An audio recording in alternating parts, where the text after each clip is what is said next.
ভগবানের ভজন করছি, বিনিময়ে যদি স্বর্গ সুখের বাসনা থাকে, অন্য বাসনা থাকে, বলে তাহলে কিন্তু ওটা প্রকৃত ধর্ম বলে স্বীকার হবে না। কলিযুগ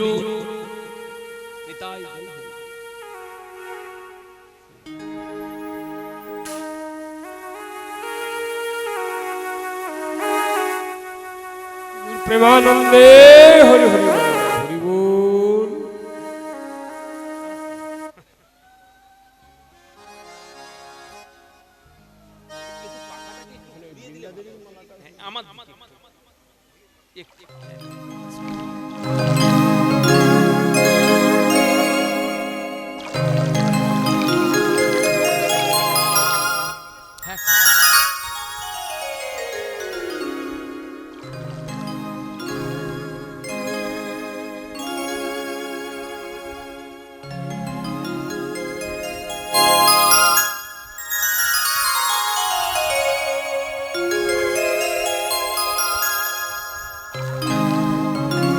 তাহলে আমরা যে কথা আলোচনা করছিলাম, সত্যযুগের যুগধর্ম ধ্যান হলেও ভগবানের নামের মহিমা ছিল।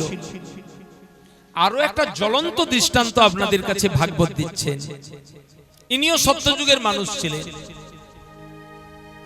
এনার নাম কি ছিল জানেন? অজামিল। জাতিতে ব্রাহ্মণ, সৎ ব্রাহ্মণ কুলে জন্মেছিলেন। এই অজামিল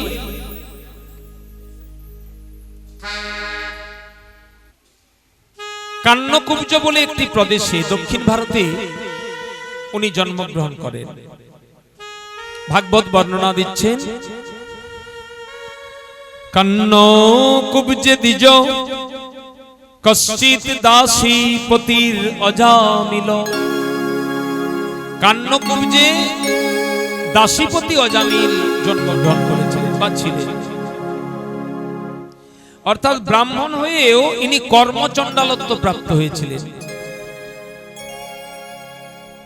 এই অজামিলের দশা কিন্তু আমাদের সকলেরই। এই জন্য আমাদের এই উপাখ্যানটা বেশি করে শোনা উচিত। জাতিতে ব্রাহ্মণ, কিন্তু ব্রাহ্মণের কোনো সদাচার করেনি, তবে প্রথম জীবনে করতেন। প্রথম জীবনে ব্রাহ্মণের যা যা কর্ম, মন্ত্র, শিক্ষা, পূজা পার্বণ, ঠাকুরের সেবা পুজো সবই করতেন ইনি। ঠাকুর সেবার ফুল তুলতে একটা বাগানে যেতে। দেখুন কোথা থেকে মানুষের জীবনে কি পরিবর্তন আসে, কেমন বিপদ আসে। দেখুন, ঠাকুর পুজো করার জন্যই ফুল তুলতে বাগানে যেতে। ওই বাগানে একদিন একটা বারবনিতাকে দেখলেন। থাকতেই পারে বাগানে, ও বাগানে ঘুরছে, পরপুরুষের সঙ্গে উনি অবস্থান করছেন। দৃশ্যটা দেখলেন। দৃশ্যটা দেখে আর অজামিলের মনে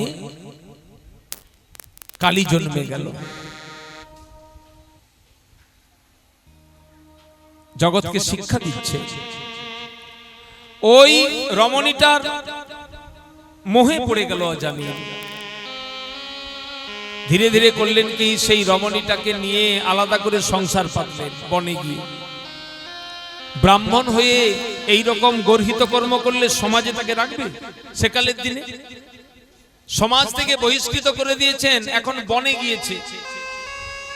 এই দাসীর গর্ভে এক এক করে 9টা ছেলে হয়েছে, 9 জন ছেলে মেয়ের পিতামাতা। সংসার চালাবেন কি করে? ওই জন্য ব্রাহ্মণের বৃত্তি পরিত্যাগ করে কর্মচণ্ডালত্ব প্রাপ্ত হয়েছে। মানে জন্মসূত্রে চণ্ডাল নয়, কর্মসূত্রে চণ্ডালত্ব হয়েছে। আর কর্মসূত্রে চণ্ডাল হয়ে উনি কি করলেন না, ওই রকমই কাজ করেন। ডাকাতি, চুরি, ছিনতাই, রাহাজানি, এমন কোনো কাজ নাই যে করেনি। একদিন ভাগবত বর্ণনা দিচ্ছেন, লোমস ঋষি বলে একজন ঋষি ছিলেন। লোমস ঋষির গায়ে খুব লোম, এই জন্য ওনার নাম লোমস ঋষি। তো এই ঋষির হয়েছে কি, গায়ে খুব জ্বালা, হঠাৎ করে গাটা খুব জ্বলছে। তো একজন বৈষ্ণবকে উনি জিজ্ঞেস করলেন, নারদকে জিজ্ঞেস করলেন, রাস্তায় নারদের সঙ্গে দেখা, বললেন ঠাকুর আমার গায়ে এত জ্বালা হচ্ছে কেন বলুন তো। নারদ ঋষি বিচার করে বলছেন যে দেখুন আপনার বৈষ্ণব অপরাধ হয়ে গেছে। বৈষ্ণব অপরাধ বড় মারাত্মক। মহা মহা ভজন থাকলেও সেখান থেকে বৈষ্ণবের চরণে যদি হয় ক্ষুদ্র অপরাধ, মহা মহা ভজন হতেও পড়ে যায় বাদ। বড় বড় ঋষি মুনিরা পর্যন্ত পতন হয়ে যায়। বললেন আপনার বৈষ্ণব অপরাধ হয়েছে, এই জন্য আপনার অঙ্গটা জ্বলছে, গা জ্বলছে। বলে এখন তাহলে উপায় কি, কি করলে আমার এই জ্বালাটা নিবৃত্তি হবে? বললেন শুনুন আপনার, বলে বলুন তাহলে কোন বৈষ্ণবের চরণে অপরাধ হয়েছে, তার কাছে কি ক্ষমা চেয়ে নিব। কোন বৈষ্ণবের কাছে অপরাধ হলে তার কাছে ক্ষমা চাইলে বৈষ্ণব অপরাধ চলে যায়। বললেন তাকে আপনি পাবেন কোথায়, তিনি তো স্বর্গে চলে গেছেন, মানে তিনি মারা গেছেন, এখন তো আর নাই। বলে তাহলে তো ভারী সমস্যা, কি করা যায়? না বলে কর্মচণ্ডালের যদি অন্ন আপনি এক দুটা খেতে পারেন তাহলে আপনার এই জ্বালাটা চলে যাবে। অপরাধের ফল, ওই জন্য কর্মচণ্ডালের অন্ন খেতে হবে তোমাকে। লোমশ ঋষি ঘুরতে ঘুরতে ঘুরতে ঘুরতে এই কান্যকুব্জ প্রদেশে এসেছে। এখানে এসে খোঁজ পেলেন যে অজামিল বলে একজন আছে, যিনি ব্রাহ্মণের ছাওয়াল হয়ে, ব্রাহ্মণের ছেলে হয়ে জাতিতে চণ্ডালের মতো কর্ম করে। খুঁজে খুঁজে তার কুটিরে গেলেন। অজামিল তখন বাড়িতে ছিলেন না, চুরি করতে বেরিয়ে গেছে। বাড়িতে স্ত্রী আর এই 10 নম্বর ছেলেটা সেই মাত্র হয়েছে। আগে তো 9 জন ছিল, আবার একটা ছেলে হয়েছে, 10ম পুত্র। তো ঋষি বললেন বাড়িতে কে আছেন? অজামিলের স্ত্রী ভেতর থেকে বলছেন আপনি কে? না আমি লোমশ ঋষি। বললেন আপনি কি পথ ভুল করে এখানে এসেছেন? আমাদের এদিকে কোনো সাধু মহাত্মা কেউ আসে না। বলে না আমি খোঁজ করেই এসেছি। না বলে বলুন কেন এসেছেন? না বলে তোমাদের হাঁড়ির দুটো ভাত দিতে পারবে? বলে আমাদের হাঁড়ির ভাত, সে তো প্রচুর পাপ। ওই ভাত যদি ফেলে দিই বনে, পশু পাখিরা পর্যন্ত খায় না, ছোঁয় না, এত পাপ অন্নে। আপনি আমাদের অন্ন খাবেন? ছিছি, এমন কথা শোনাও পাপ। ঋষি বললেন না না আমি আদেশ করছি আমাকে দুটো অন্ন দাও। বললেন আমি দিতে পারবো না, আমি এখন সূতিকা গৃহী, সদ্য আমার সন্তান হয়েছে। যে বাড়িতে সদ্য সন্তান হয় তার ঘরে অন্ন খাওয়া যায়? খাওয়া যায় না। কিন্তু ইনি এমন একটা অভিনয়, মানে অপরাধ করেছেন যার জন্য এইসব করতে হচ্ছে। বললেন দেখুন বাড়িতে ওই রান্নাঘরে দেখুন, হাঁড়িতে যদি ভাত থাকে, বাসি ভাত, আপনি একটা নিয়ে নেন। উনি ওখান থেকে 1-2টা ভাত নিলেন, খেলেন, আর ওনার জ্বালা সেরে গেল। মনে মনে চিন্তা করলেন যিনি আমার এতটা উপকার করলো, আমি তার কি উপকার করব? ঋষির করুণা হলো। ঋষি করলেন কি জানে? বললেন মা তোমার এই যে 10 নম্বর ছেলেটা হয়েছে, এর নাম রেখেছো? না বলে এখনো নাম রাখা হয়নি, এই তো হলো, ওর বাবা আসুক নাম রাখবো। না বলে আগের ছেলেগুলোর নাম কি রেখেছো? না বলে বড়টার নাম রেখেছি পডলা। না বলে তারপরে? না বলে পুডলি। না বলে বচকা, বুচকি, হাড্ডি, রামা, এই সমস্ত মানে অন্য অন্য নাম সব। বলে ভগবানের নাম রাখনি? না বলে না।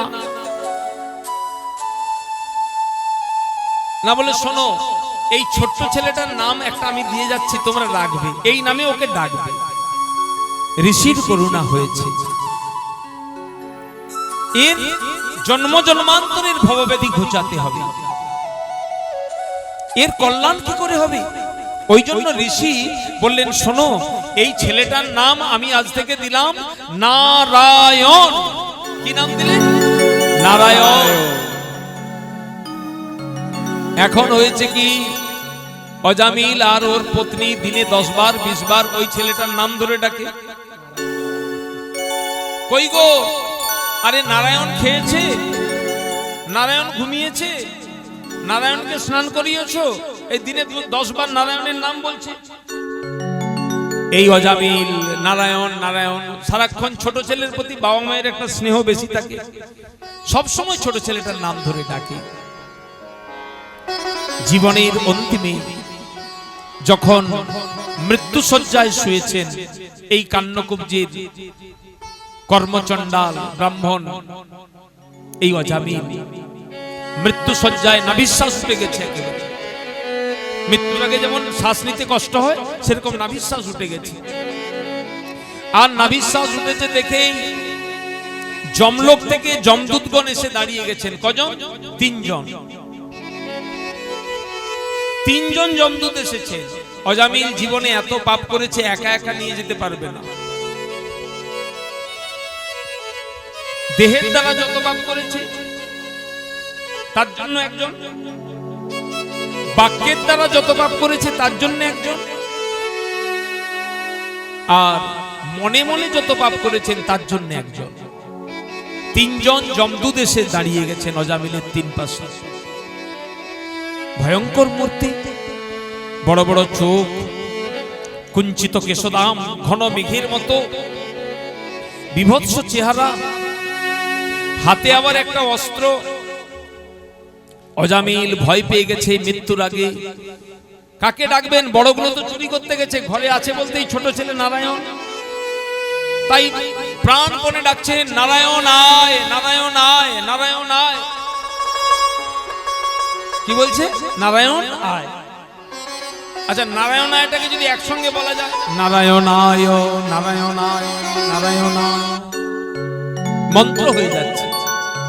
কি যেই না নারায়ণের নাম ধরে ডেকেছে, ছোট ছেলেকে ডেকেছে, ওমা ছিল 3 জন, আজ 4 জন এসে হাজির। 3 জন ছিল, আবার 4 জন এসেছে। তবে এদেরকে দেখতে ভারী সুন্দর। এদেরকে দেখতে ওই যমদূতের মতো নয়, খুব সুন্দর দেখতে। 2 জন এখন 2 দল। এরা কে? বলে এরা বিষ্ণুদূত। আগের 3 জন এসেছিলেন যমদূত, আর পরের 4 জন এসেছে বিষ্ণুদূত। এই বিষ্ণুদূতগণ এসে যমদূতগণকে জিজ্ঞেস করছে, এই তোরা এখানে কি করছিস? তোরা কারা? না বলে আমরা যমদূত। না বলে এখানে কি? না বলে অজামিলকে নিয়ে যাব। না বলে কেন? না বলে এর পাপের যে তালিকা, বলে একেবারে খাতা খুলে দেখিয়ে দিলেন, এত লম্বা পাপের তালিকা। বলে তোরা বাড়ি চলে যা। না বলে কেন যাব? একে নিয়ে যাব। না বলে না, ওকে তোরা নিয়ে যাবি না, ওকে আমরা নিয়ে যাব। 2 দলে এখন গন্ডগোল, কে অজামিলকে নিয়ে যাবে। বিষ্ণুদূতগণ বলছেন, ভালো মুখে বলছি চলে যা, নাহলে হাতে কি আছিস দেখছিস? গদা, গদা দিয়ে একেবারে মাথা ফাটিয়ে দেব। বলে কেন? এ তো অনেক পাপ করেছে, এর তো যমলোকেই যাওয়া উচিত। না বলে শুনলি না, মৃত্যুর আগে নারায়ণ আয়, নারায়ণ আয়, নারায়ণ আয় বলে ডাকছে। বলে আপনাদের ভুল হচ্ছে বাবা, ভুল হচ্ছে আপনাদের। আপনাদের প্রভুর নাম ধরে ও ডাকছে না, ওর ছোট ছেলের নাম নারায়ণ, তার নাম ধরে ওরা ওকে ডাকছে। না বলে ছোট ছেলের হো আর বড় ছেলে হো, নামটা কার? ও নামটা কার থেকে প্রথম পেয়েছে? আমার প্রভুর থেকে তো। অতএব যেখানে আমার প্রভুর নাম মৃত্যু মুখে আসে, অন্তকালে চ মামেব স্মরণ মুক্তা কলেবর ইয় প্রয়াতি সমত ভাবং জাতি নাস্তত্র সংশয়। মৃত্যুকালে যদি কেউ আমার নাম গাইতে পারে, আমার নাম বদনে আসে, সে নিশ্চিত রূপে জেনে রাখো সে আমাকেই প্রাপ্ত হবে। আর অনেক সাধন ভজন করেও মৃত্যুর সময় যদি অন্য কারো চিন্তা আসে, বলে সেই রূপ প্রাপ্ত হবে। জড় ভরত সারা জীবন উনি ভজন করলেন, তপস্যা করলেন, বুড়ো বয়সে গেলে একটা ফাপরে পড়ে গেলেন, হরিণের প্রেমে পড়ে গেলেন। রাজর্ষি ভরত, যার নামে এই ভারতবর্ষ, সেই ভরত রাজা একটা হরিণ শিশুকে উদ্ধার করেছিলেন। ওর মাটা ছুটে নদী পার হতে গিয়ে সিংহের গর্জনে ভয় পেয়ে, আর গর্ভবতী ছিল, পেটের বাচ্চাটা জলের মধ্যে প্রসব হয়ে গেছে। হাবুডুবু খেতে খেতে চলছে। মহারাজ একটু দূরে স্নান করছিলেন, ভাবলেন মরে যাবে, একটা নিরীহ প্রাণী, আদর করে একটু জল থেকে তুলেছেন। এটা যে কোনো মানুষের কর্তব্য কিনা বলুন? ও মা তোলার পরে মনে ভাবছেন, একে যদি এখানে ফেলে দিয়ে যাই, এখন তোর মা মরে গেছে, এখনই তো বনের জন্তুরা এসে ওকে মেরে দেবে, তার থেকে আশ্রমে নিয়ে যাই, একটু বড় হলে তারপর বনে ছেড়ে দেব। আশ্রমে নিয়ে এসেছে, নিজে হাতে দুধ খাওয়াচ্ছেন, ঘাস খাওয়াচ্ছেন কচি কচি। এই কিছুদিন খাওয়াতে খাওয়াতে হয়েছে কি, হরিণের প্রতি মায়াটা বসে গেছে।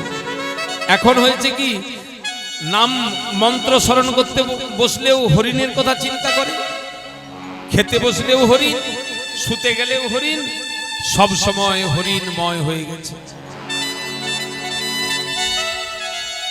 কি বিপদ দেখো! অত বড় রাজর্ষি, তিনি শুধু রাজা নয়, অত বড় ঋষি, কিন্তু তিনি ওই বনে হরিণটার প্রেমে পড়ে গেলেন।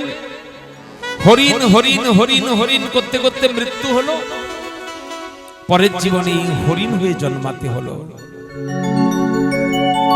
ওই জন্য ভালোবাসা ভালো, বেশি ভালোবাসা ভালো নয়। কতজনকে দেখি ফেসবুকে দেখতে পাই, কুকুরকে চুমু খাচ্ছে, আদর করছে, ওরে বাবা সে কি প্রেম! বাবু সোনা একেবারে এসো আমার সঙ্গে ঘুমোবে, বলেন খুব সাবধান। এই মৃত্যুকালে যদি ওই কুকুরের চিন্তা এসে যায়, তাহলে নিশ্চিত আপনাকেও পরের জীবনে টমি মমি এইসবই হতে হবে। কথায় দুঃখ পাবেন না। পশু প্রেম ভালো, পশু জাতির প্রতি প্রেম করা ভালো, কিন্তু বেশি প্রেমটা ভালো নয়। যার প্রেম না করলে জগতের সমস্ত অনর্থ হয়, ভগবানের চরণে প্রেম না করে পশু জন্তুর চরণে প্রেম করলে হবে না। চারি বর্ণাশ্রমী যদি কৃষ্ণ নাহি ভজে, সধর্ম আচরণ করিলেও তথাপি রৌরবে পড়ি মজে। ওখান থেকে মনটাকে সরিয়ে আনতে হবে। জীব অজ্ঞানবশত কত কিনা ভুল পথ করে, ভুল কাজ করে, কিন্তু শাস্ত্র কি করে? দৃষ্টান্ত দিয়ে তাকে আবার ঠিক পথে নিয়ে আসে। অতএব সেই যমদূতগণ উনি ভয় পেয়ে গেলেন, চলে গেলেন সকলে। বিষ্ণুদূতগণ যমরাজকে গিয়ে বলছেন, মহারাজ ভালো করে বলুন তো, আপনার এই এখানে কাদেরকে নিয়ে আসবো? না বলে কেন? না বলে এই অজামিলকে আপনি আনতে পাঠালেন, আমরা গেলাম আপনার কথা শুনে। ও মা দেখি সেখানে 4 জন এসে উপস্থিত, তারা বলে আমরা অজামিলকে নিয়ে যাব। না বলে তাদেরকে দেখতে কেমন? যমরাজ জিজ্ঞেস করছে। না বলে খুব সুন্দর দেখতে। সর্বে পদ্ম পলাশাক্ষা পিত কৌশেয়বাসস কিরীটিন কুণ্ডলিন লসৎ পুষ্কর মালিন সর্বে চ নূতন বয়সঃ সর্বে চারু চতুর্ভুজ ধানুষী সংগসী গদা শঙ্খ চক্রাম্বুজশ্রিয়। চতুর্ভুজে শঙ্খ চক্র গদা পদ্মধারী স্বরূপ প্রাপ্ত হয়েছে। বিষ্ণুকে যেমন দেখতে, ঠিক তদ্রূপ দেখতে এদেরকেও। দিব্য দিব্য বস্ত্র অলঙ্কারে বিভূষিত, আকর্ণ বিস্তৃত নয়ন কমল, কি সুন্দর তাদেরকে দেখতে। যমরাজ বর্ণনা শুনে বুঝতে পেরে গেলেন এরা বিষ্ণুদূত। বলে কি হয়েছিল? না বলে মৃত্যুর সময় ছোট ছেলে নারায়ণের নাম ধরে ডেকেছিল, ওই জন্য ওরা এসে হাজির। না বলে তোরা ঝগড়াঝাটি করিসনি তো, ওদের সঙ্গে কথা কাটাকাটি কিছু করিসনি তো? না বলে না একটু করেছি বই কি। না বলে খুব সাবধান, খবরদার ওদের সঙ্গে ঝগড়াঝাটি করবি না। বলে তাহলে বলুন কাকে কাকে এই জঙ্গল। না বলে শোন, জিহ্বা ন ভক্তি ভগবত গুণ নাম ধেয়। যার জিহ্বা জীবনে কোনোদিন ভগবত নাম করেনি, এই রকম ব্যক্তিকে নিয়ে আসবে। চেতশ্চ ন স্মরতি তচ্চরণারবিন্দম। যার চিত্ত কোনোদিন ভগবানের চরণ বন্দনা করেনি, তাকে নিয়ে আসবে। কৃষ্ণায় ন নমতি যচ্ছির একদপি। যে কোনোদিনও কৃষ্ণায় নম বলে গোবিন্দের চরণে মাথা ঠোকেনি, তাকে নিয়ে আসবে। বললেন জীবনে যারা একবারও গোবিন্দের কোনো তীর্থক্ষেত্রে যায়নি, তাদেরকে এখানে নিয়ে আসবি। আর যদি কারো জিহ্বায় একবার কৃষ্ণ নাম হয়ে যায়, ভগবানের নাম উচ্চারণ হয়ে যায়, সে তৎক্ষণাৎ ভগবানের ধামে চলে যায়। মৃত্যুকালে যদি একবার ভগবানের নাম উচ্চারণ হয়ে যায়, তাহলে ভগবানের নামের কিরকম মহিমা। এই অজামিল সেই সময় আর মরলেন না। বিষ্ণুদূত আর যমদূতের কথা শুনতে শুনতে মৃত্যুটা আটকে গেল। চিন্তা করলেন ভগবানের নাম করিনি, ভগবানের নাম রেখেছিল ঋষির কৃপায়, ছোট ছেলের নাম ধরে ডেকেছি বলে এত ফল, তাহলে আজ থেকে আমি আর অন্য কিছু করব না। যতদিন জীবনে বাঁচব, উনি করলেন কি, গৃহ সুখ পরিত্যাগ করে গঙ্গার তীরে গিয়ে এই গোবিন্দের নিরন্তর নাম গুণানুকীর্তন করে অন্তিমে ভগবানকে তিনি লাভ করলেন। নিতাই গৌর প্রেমানন্দে হরি হরি বল। বৃন্দাবনে এক প্রাচীন মহাত্মার মুখে শোনা, বৃন্দাবনের এক প্রাচীন মহাত্মা এই কথাটা বলেছিলেন। এক ব্যক্তি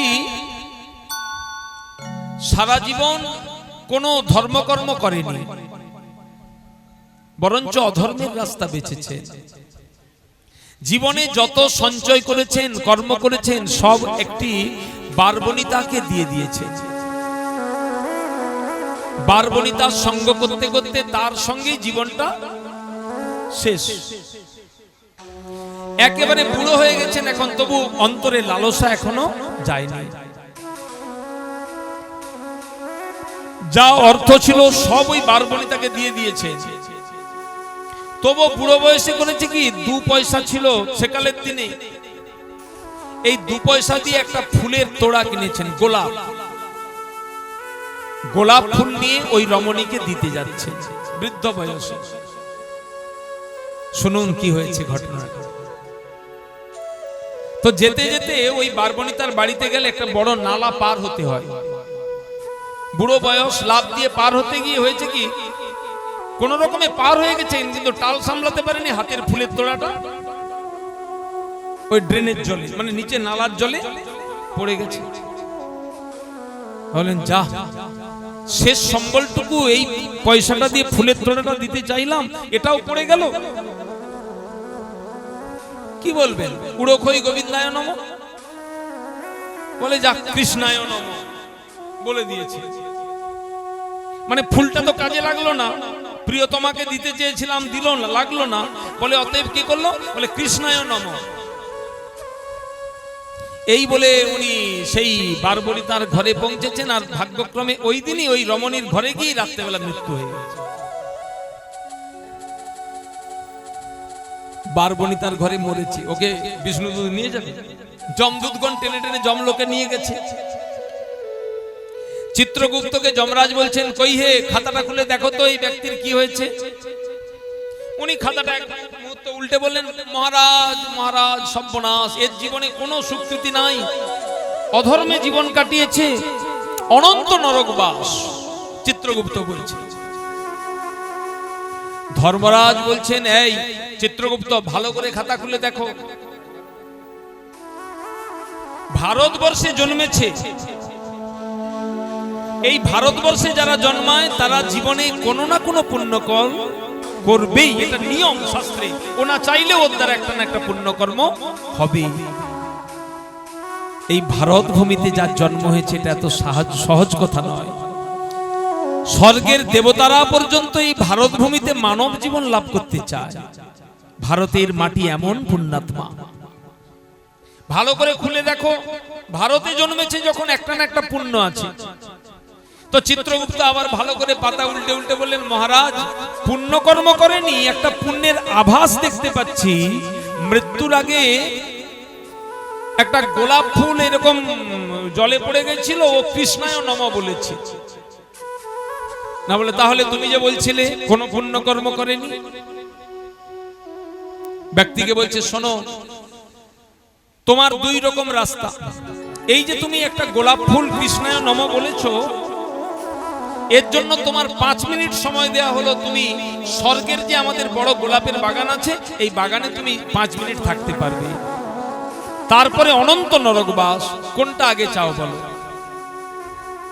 5 মিনিটের সুখটা চাইবে না অনন্ত নরকবাসটা চাইবে? ওই ব্যক্তিটা বললেন, মহারাজ আগে খুচরোটা সেরে নি। মানে 5 মিনিটের সুখ ভোগ, বলে ওইটা সেরে নি। বলে ঠিক আছে, তাহলে যাও।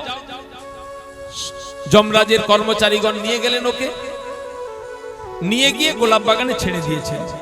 আর ঘড়ি ধরে বলছেন, তোমার সময় এখন থেকে শুরু, 5 মিনিট পরে তোমাকে কিন্তু এখান থেকে বের করে দেওয়া হবে। এই 5 মিনিট তুমি যা ইচ্ছা এখানে করতে পারো। ও করলো কি জানেন? দুটো বাঁশের খাঁচি, মানে ওই যে বাঁশের এ হয় না, চোঁচ না কি বলে আপনারা, বাঁশের দুটো চোঁচকে কাঁচির মতো করে আর করছে কি, যত গোলাপ ফুল ছিল টপ টপ করে আর ফুলগুলোকে কাটছে আর ছুটছে, কাটছে ছুটছে আর বলছে কৃষ্ণায় নমঃ, কৃষ্ণায় নমঃ, কৃষ্ণায় নমঃ।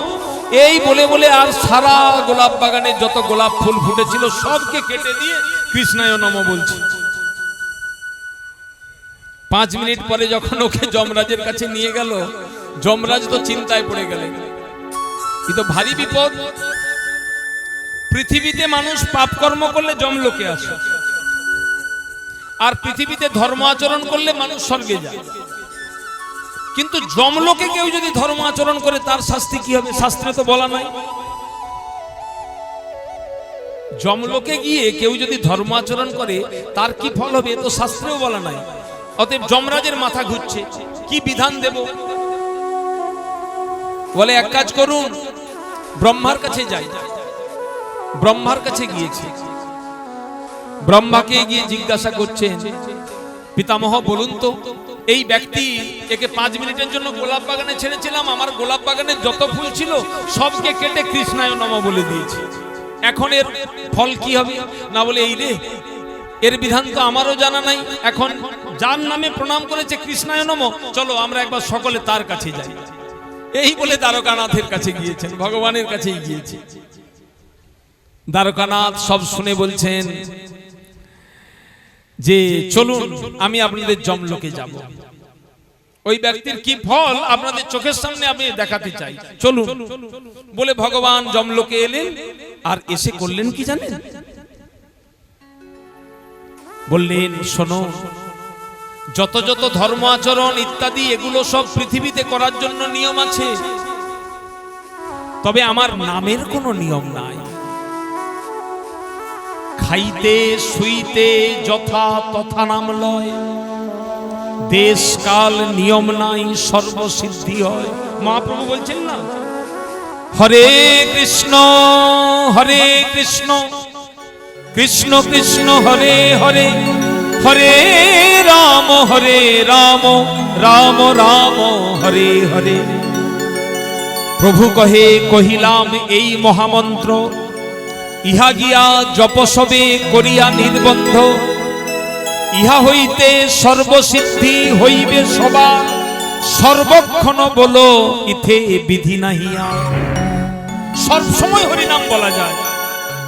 বলে আমি যে এখনো নিরামিষ খেতে পারিনি, এখনো যে একটু একটু খাই না, বলে খাওয়া দাওয়ার বাজ বিচার নেই, যাই খাও নাম করায় কোনো আপত্তি নাই। না বলে আচ্ছা অশৌচ হয়ে গেলে, অসুচি অবস্থায় হরিনাম, না বলে করা যাবে। খাইতে শুইতে যথা তথা নাম লয়, দেশ কাল নিয়ম নাই সর্বসিদ্ধি হয়। মহাপ্রভু আচরণ করে দেখাচ্ছে, সেদিন গম্ভীরায় বাহ্যকৃত্য করতে গিয়েছেন মহাপ্রভু। এই গম্ভীরা পুরীতে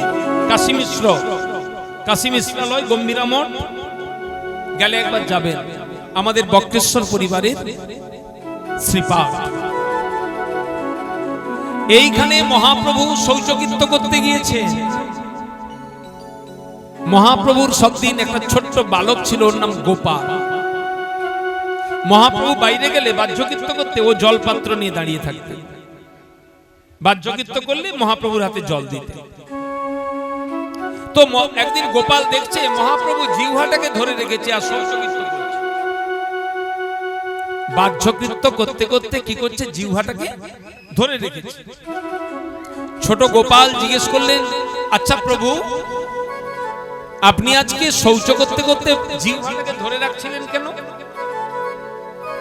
ভগবান বলছে, দেখো, মহাপ্রভু বলছে, আমার তো কৃষ্ণ বলা বদন, তুণ্ডে তাণ্ডবী নিরতিং বিতনুতে তুণ্ডাবলী লব্ধয়ে কর্ণ ক্রোড় করম্বিনী ঘটয়তে কর্ণার বুদেভ্য স্পৃহম চেতো প্রাঙ্গণ সঙ্গিনী বিজয়তে সর্বেন্দ্রিয়াণাং কৃতিং নো জানে জনিতা ক্রিয়দ ভ্রিয়মৃতই কৃষ্ণেতি বর্ণদ্বৈ। একবার বদনে কৃষ্ণ নাম নিলে হয় কি, এই অসতী জিহ্বা সবসময় কৃষ্ণ নাম করতে চায়। কৃষ্ণ নামের এমন আস্বাদন।